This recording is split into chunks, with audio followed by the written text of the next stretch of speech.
stars with Cadbury's 5-star. You're listening to Times FM. Yeah.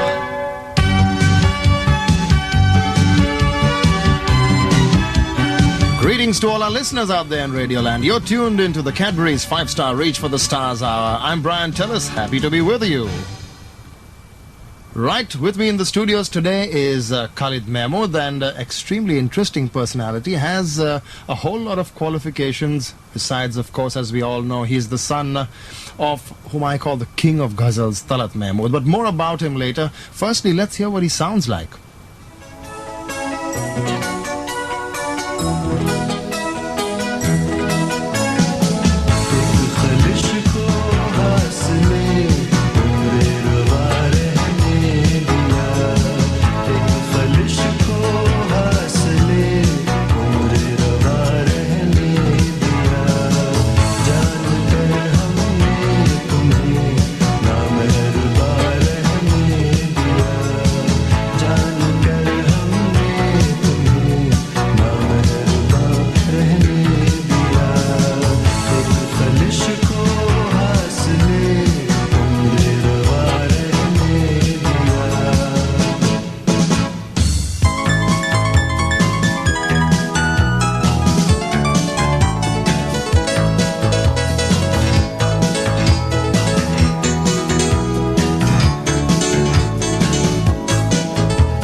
Some extremely melodious sounds from Khalid Mahmood.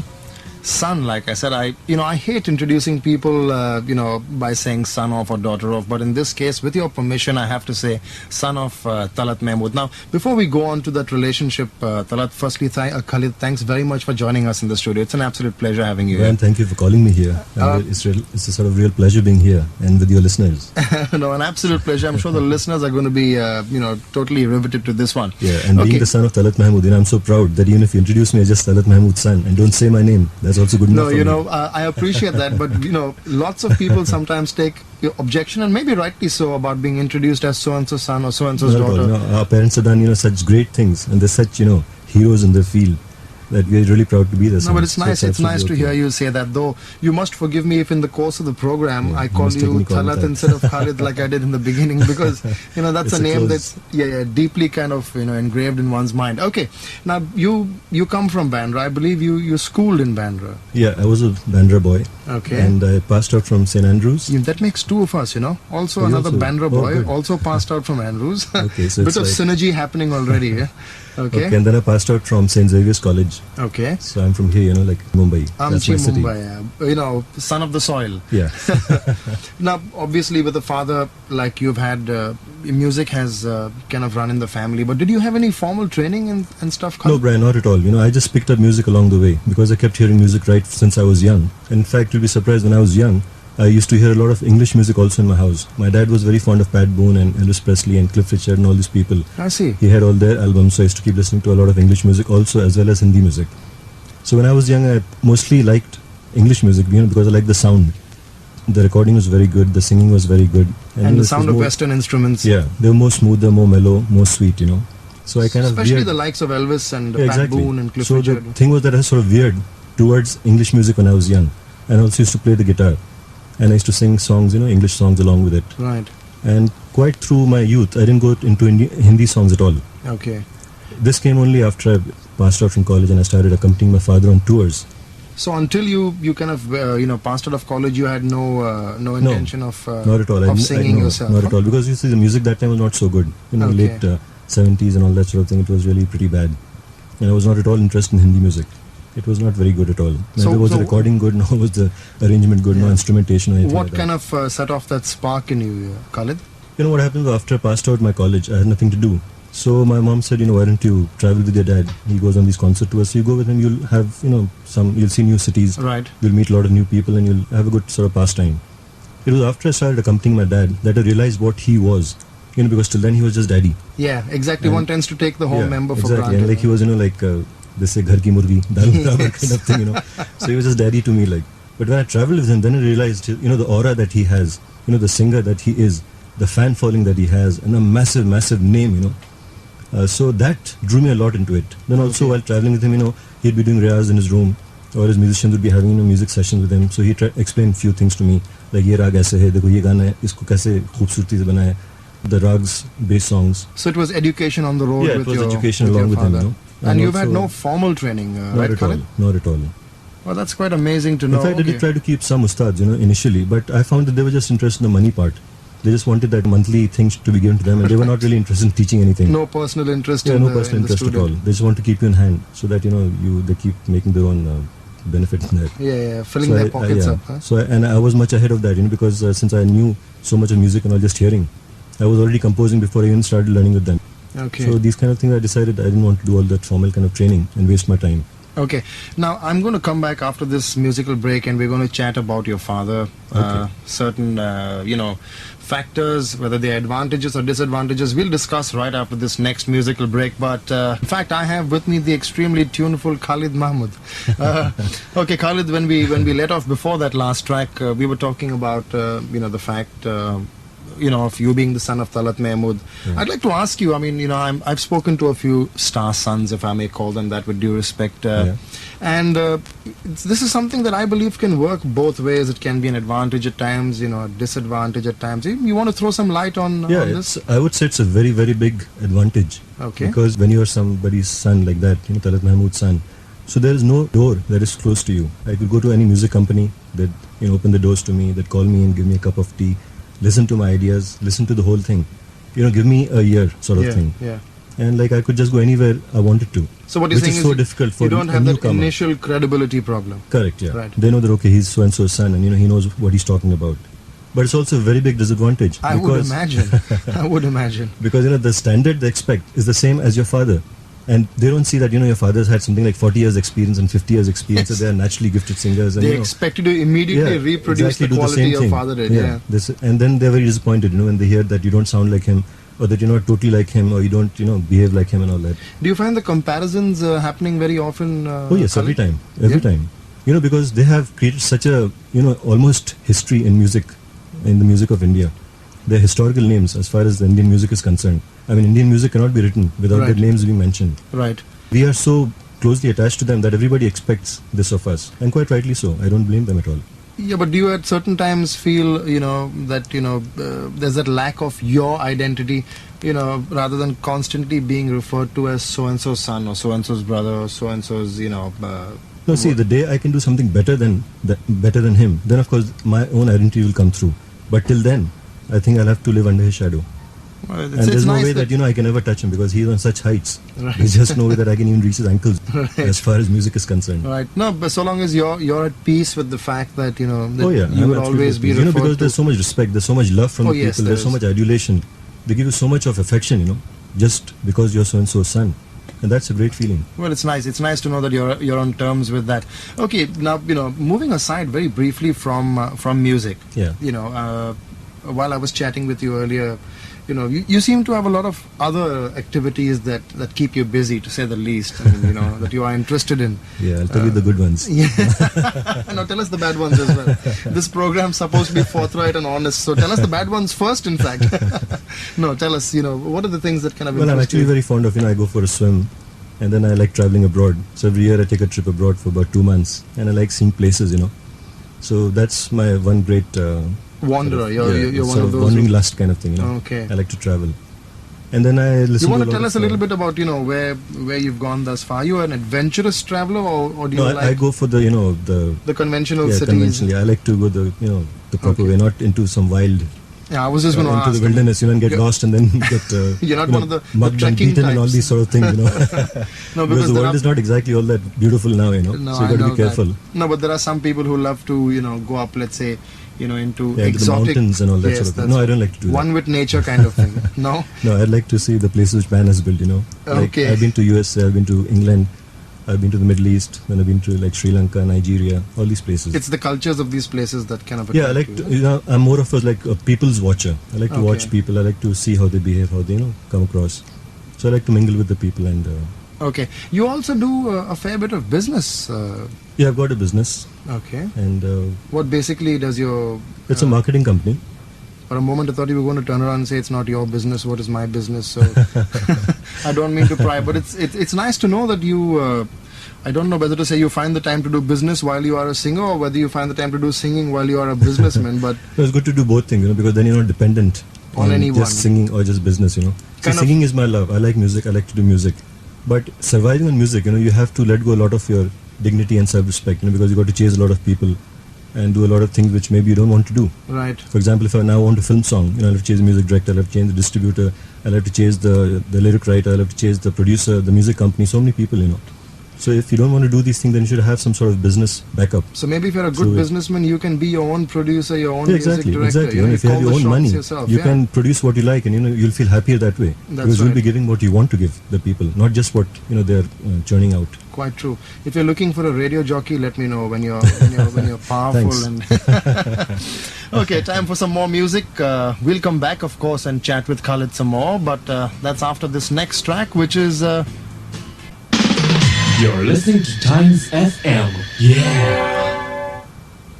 Right, listeners, for those of you who tuned in late, like I said, we're in conversation with singer Khalid Mahmood. Now, Khalid, we've spent time talking about, where you grew up and what are your inspirations and, various other aspects. Let's spend time actually talking about the different albums you've cut. Now, I think you've cut about 5 to 6 albums. You want to just about take 7 us albums, through the entire thing, Okay. from where it all started? Actually, my recording career, that Yeah. started in about 87. And that was time when Music India had approached me earlier. I can't help but feel, coming from the parentage you have, that Yeah. was a late start, a deliberate late start. Yeah, I did have a late start, because previously when I wanted to do my thing, the companies were really not interested because they wanted a ghazal, in the ghazal, traditional ghazal format. Right. They said, the kind of ghazals which are being sung, you sing in the same way. And I said, no. I said, if I sing it, I wanted to have the Western backup and all these kind of things, Right. which I like doing. Okay. And they said, no, we don't know how to, people would react How to it would all go these down, things. yeah. Exactly. It's another thing I needed to discuss with you earlier, but we'll do that later. Okay. So you were talking about where it all started. Yeah. So what happened was I was singing these songs on stage with my father. When I was accompanying him on the tours. Okay. I was singing these songs on stage and people were liking it, So the word kind of spread around that, okay, this guy's doing some new kind of music and all that. And Music India approached me and they said, would you like to do this? I said, yeah, but I would do it like my way. So Right. they said, okay, you can do it your way. And then I released This Is Khalid Mahmood first. Okay. And then after that, CBS approached me for a 2-album contract, 2-album per year contract, which in Right. those days was pretty rare. Yes, And, I know. You'd be lucky if you got a contract. Yeah, Never mind a exactly. 2-album a year contract. Yeah. So then I did Just For You, King of Hearts, and these are all ghazal albums, okay? They just have this English sounding name, title. But they're Okay. all ghazal albums, but pop ghazal albums. Okay, but sung with kind of pop Yeah. instruments, Exactly. or pop Yeah, feel. exactly. Okay. But in those days, we didn't have that many synthesizers and rhythm machines and all these things. So I wanted to come out with a really good album, like which would be real sort of pop, in the real sense, true sense of the word. Okay. Which unfortunately I couldn't get over here because of the lack of instrumentation and lack of recording facilities and all that. So I went abroad. I went to New York, and there I did an album called Heartbeats. When was this? Which year was this? This was in about 91, 92. Okay. And I had done this in the studio, which is owned by Dan Stykes, who's an ex-member of the Bon Bon Jovi Jovi. group. Yeah. That's right. So he's an ex-member of the Bon Jovi group, and he helped me a lot, with the arranger, with the recordist, and helping me with getting things done there. Was it very So- easy kind of getting something like this on the road? Because Not very easy, It did take a lot of time because I had to be there almost 5 months, and we really worked hard over it. But they're very helpful people, Once these people get to like you, the Americans, they really go out of the way. Initially when I called up Dan Stykes, he was not interested. He said, look, this Indian music, and we have no idea of Indian music not at all. my scene, man. Yeah, that's not my scene. And he was absolutely reluctant to touch this project. Right. But anyway, I told him, I was confident, I said, once I meet him, I'll be able to convince him. And there was something with the phone, where I liked the way he spoke to me, So some sort of a, a Vibe. telepathic kind of a vibe Yeah. or whatever you call it. So I met him and then explained the whole thing to him. And then he was really impressed. Oh, you're a professional singer, you've done all these kind of things and all that. So he says, you know what you want? I said, yeah, I know what I want. What kind of music and rhythm and everything. I said, yeah, I know. So yeah, then it's easy, then it's okay, then we can work on these things. And then when I sat with them and worked, I really was so amazed, with their standard style of working, the standard of, perfection and everything. It was really mind-blowing. Tell me, it is interesting, this project is quite different in as much as Indians either go abroad and record, an album with Indian musicians using, the studio facilities available abroad, Yeah. or they go abroad and they record Western music, okay, even if it's Hindi. Now, here you're integrating kind of ghazals, which Yeah. is traditionally very ethnic in its roots, very deep and intense in its meaning, The and at mi- the same time the backing or all the instrumentation Yeah. is, should I say, light pop Western, kind of feel. Exactly. Like I told you earlier, that I was very fond of American songs, English Right. songs. And I like the orchestration and the rhythm patterns and all these things, So I've tried to get ghazals into the modern era, the generation. And I've used Western rhythm and patterns, rhythm patterns and all that stuff, the latest which are going on, and assimilated with the ghazal.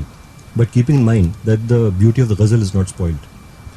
Must take quite some kind of thought and putting together something. Yeah, like I this. guess some things come naturally also to you, So like since In- I was listening to music, right from childhood, and ghazals has been like, You could explain to Yeah, them I could what explain, exactly you exactly, yeah. wanted, because Exactly, for you to understand it is one thing, for musicians abroad to understand it would be Exactly. quite another thing. In fact, I was going through a few of the write-ups that this album has got. Listeners, this one's for you. I quote a line from the Femina which says, "Heartbeats," which is the name of the album incidentally, has foot-tapping, hummable numbers that can set the soul on fire. Then again, there was the Afternoon Dispatch in Korea that said, "The result is indeed pleasing to the ear. The foot-tapping and lively music invites the listener to participate in the music and brings forth ghazal singing into a new dimension." Now, that is certainly true. Bringing, a High new praise, meaning. as they Yes. say. No, high praise and, giving ghazal singing a new meaning, I totally agree with. Exactly. And that is basically what I wanted to do, present ghazals in my way. Because see, my father has done his own thing, and he's a king of that, and Right. he has done it in his own way. So I wanted to do something which I would be known for. Okay. And that's Now, why I've done just this. one question here, Khalid. We want to give this a song from this album a listen as well. But one Yeah. question before that. In the Indian mindset is really strong. Now, when one thinks ghazal, Yeah. one thinks deep, intense music, not Traditional. pop music, traditional Exactly. music, right? Now, I'm not saying that we should go that way, but did you face any kind of resistance from the followers of ghazal music? Yeah, a lot of the questions were traditional asked. followers? You see, actually, there's a misconception that ghazal is heavy music. In previous times, like 20s, 30s and 40s, ghazals was always the light music. And it was always the khayal and thumri and dadra, which was the heavy music. Right. So ghazal through times has always been the light music, entertainment and all these kind of things. It is only in the 80s that certain singers have made it look like, very heavy kind of music. They're singing the ghazal for 2 hours and all sorts of nonsense, Yeah. And the ghazal's really gone down as a Now- bore, because it had become so dragging and Yeah. so slow and everything that people are just turning off. So I thought that let me, pep it up. And correct me if I'm wrong, actually, a ghazal is, the lyrics are put down by a poet. Correct. And they are very deep meaning. Correct. And so long as the phrasing on the ghazal is Yeah, retained, the phrasing has to be correct. it That's doesn't most matter. important. It doesn't matter. When I say it doesn't matter, I mean, I'm saying that in a lighter vein, but it doesn't really have to have a particular kind of music Yeah, type. exactly, yeah. Right? It's not necessary that it has to have a particular kind of music. Okay. It is with the, times as they change. You have to change the So you ghazal. can adapt to Yeah, you the can adapt, to, definitely. to the listeners' Exactly. needs at that time or that point in time. Yeah, and that's basically what I've done. I've brought it into the 90s and presented the ghazal as such, But did you face any resistance? I mean, as far as the questions being asked and things like that, or have people accepted it? Now people have accepted it, but earlier, people did say that, oh, what are you doing and all that. But when I explained to them that, look, this is what I've done, then they understood, okay, they said this is... Okay, interesting. You want to play one of your songs for us? Yeah, you can play the Shame Firaq Abna Pooch, which is Faiz Ahmed Faiz's poetry. Okay. So you can play that too. That's from Heartbeats.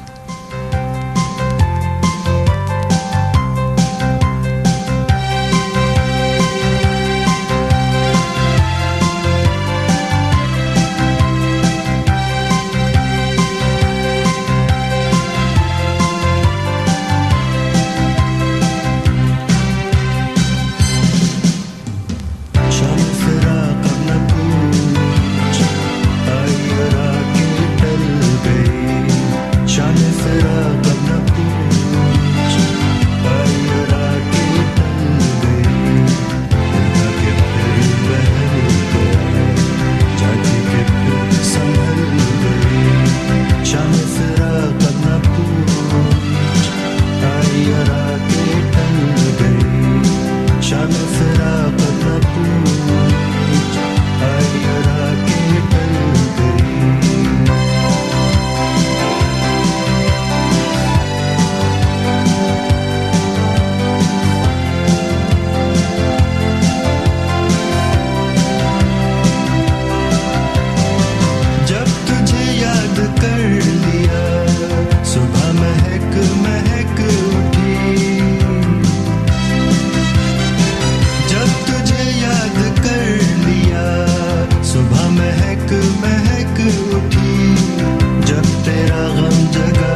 Okay, an extract from Khalid Mahmood's Heartbeats. I must say, ghazals didn't sound, or will never sound the same. Again.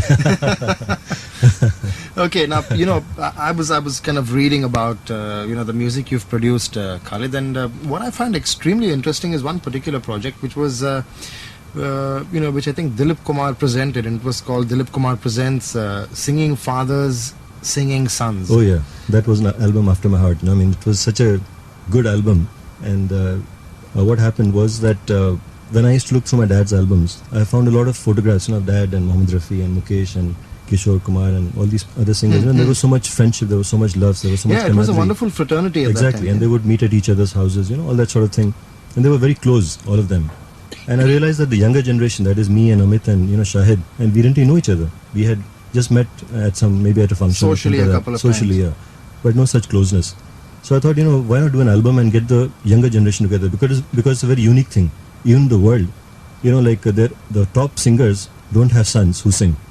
Okay. Here there were the top singers whose sons are also singers. So I said, why not get them together and see what happens.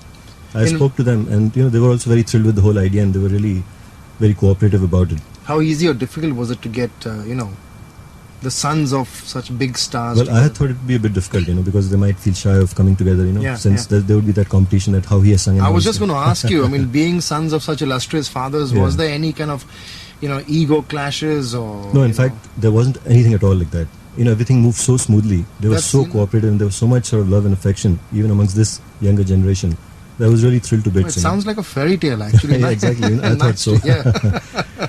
And then, of course, the greatest thing was when I could get Dilip Kumar Saab, to just speak a few words and introduce the album. So he actually introduced the... Yeah, he spoke for nearly 10 minutes, and I'm really grateful to him because I'm such a great fan of his.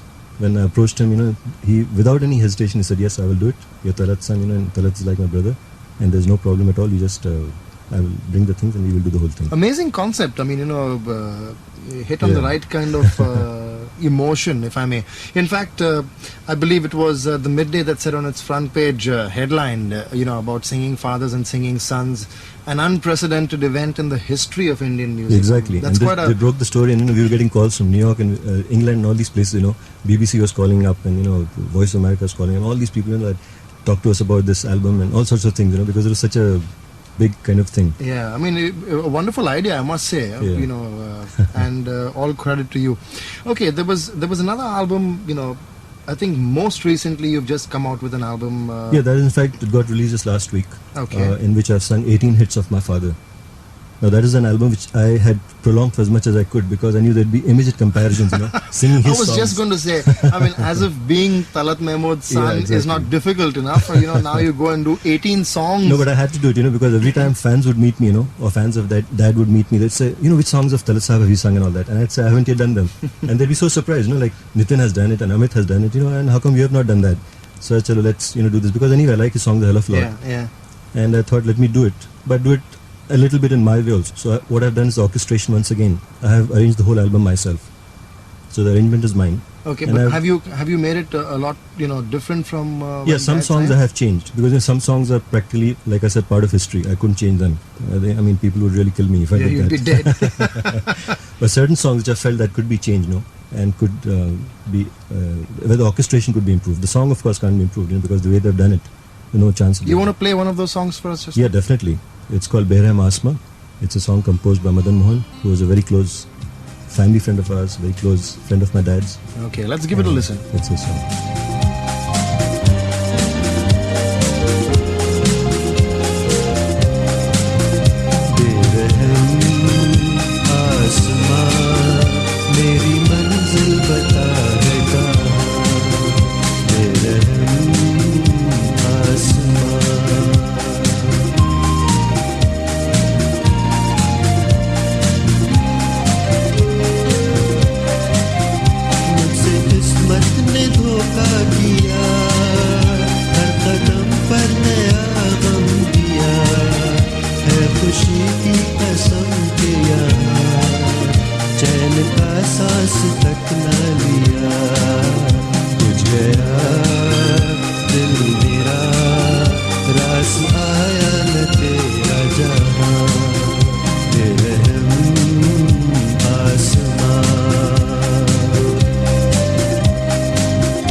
Right, welcome back, listeners. You're tuned into the Cadbury's 5-Star Reach for the Stars Hour. I'm Brian Tellis in conversation with Khalid Mahmood. Now, unfortunately, we are running out of time. So I'll go straight away to our contest question. Now, all of you know that we run a contest question on every one of our programs. And it's really quite simple. What you need to do is pen down the answer on a little postcard addressed to the Cadbury's 5-Star Reach for the Stars Hour, care of Times FM.